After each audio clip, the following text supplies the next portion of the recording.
MOOC IMU200 course outcomes. At the end of the course, students should be able: first, explain the concept of Qawaid Fiqhiyyah. Second, elaborate the 5 major comprehensive Qawaid Fiqhiyyah in its branches. Third, apply the Qawaid Fiqhiyyah in the muamalat halal management area. I am Associate Prof. Dr. Cik Zuina binti Ismail. Introduction to Qawaid Fiqhiyyah, IMU200. Credit value is 3. This course is designed to expose the students to the major Islamic legal maxims and its branches. Students are also taught on how to apply the maxims in the field of muamalat. For the learning outcomes, at the end of this course, students will be able to: number 1, elaborate the concept of Qawaid Fiqh; number 2, explain the 5 major Islamic legal maxims and its branches; and number 3, apply the principle of Qawaid Fiqh in muamalah. Assalamualaikum warahmatullahi ta'ala wabarakatuh. My name is Dr. Nur Adila binti Muhammad Nur, Senior Lecturer from UiTM Cawangan Terengganu, Dungun Campus.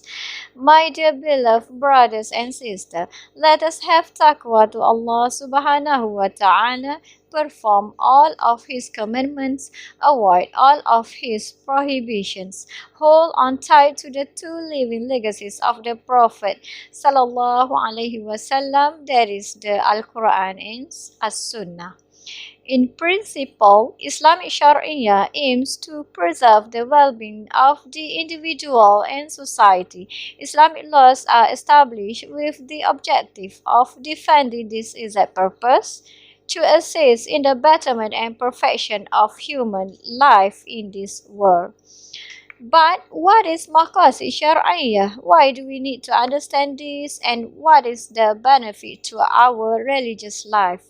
To understand more about the purpose of Islamic Sharia, what is Qawaid Fiqhiyyah and so on, it will be elaborated further in the topic Chapter 1, Introduction of Qawaid Fiqhiyyah, Chapter 2, Position of Qawaid Fiqhiyyah, and Chapter 3, Historical Development of Qawaid Fiqhiyyah and its compilations. I am Dr. Salimah binti Yahaya from ASIS UiTM Terengganu. So today I would like to give some explanation about Chapter 4, Categories of Qawaid Fiqhiyyah. Qawaid Fiqhiyyah or legal maxims are general rules of fiqh which can be functional in various cases that come under the common rulings.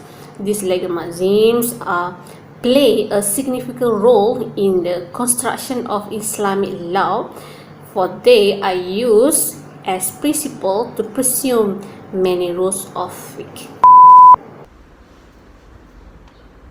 Assalamualaikum. I am Dr. Hamizah binti Muhammad, Senior Lecturer of ASIS UiTM Terengganu.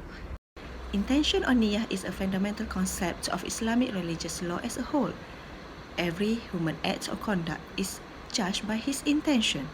However, in carrying out his commandments with ease and without having trouble, al-mashaqqah tajlibu at-taysir gives a very wide space for Muslims. These issues will be discussed in topic 5 and 8 respectively. When we enter the mosque, there is usually a clock that serves to indicate the entry of prayer time. What we actually feel is the result of the advancement of science and technology that Muslims will use to perform worship to Allah subhanahu wa ta'ala. The question that arises here is, it is acceptable a mechanism through the sound of a clock to indicate that the time of prayers has entered without reference to the previous calendar? The answer is yes, when the accuracy of the clock has been confirmed by the religious authorities and there is no need to doubt its accuracy. An application for qa'idah al-yaqin la yuzal bi-shaq, or certainty is not dispelled by the doubt. in the field of science and technology, which will be studied in Chapter 6. It is one of the 5 universal maxims of Islamic jurisprudence, which has a wide branch coverage agreed upon by the scholars. So in the chapter 7, branches of the maxims of principle of certainty, or in Arabic we call as al-dara yuzal. In this chapter, students will learn about how important to as a human to avoid themselves from anything that could cause danger and risk. Islamic law prohibits anything which can cause harm. So this maxim was administering many rulings of fiqh to remove all the kind of harm. قال الله تعالى في كتابه العزيز in the Surah Al-A'raf verse 199. What is given freely, enjoin what is good, and turn away from the ignorance. Many Mufassirun suggested that the meaning of Aruf in this verse is synonymous to Ma'ruf, which means anything that is good. Therefore, the custom of people should be considered in making legal and judgment. The Quran also has considered some of the uruf of the early Arab community as a legal basis in its law.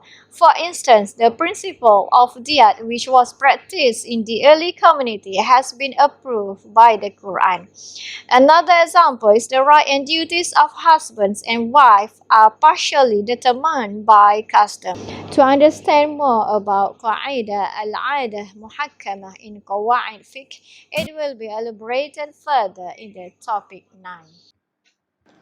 Okay, that's all from us.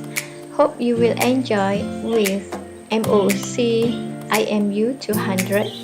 See you again. Assalamualaikum warahmatullahi ta'ala wabarakatuh.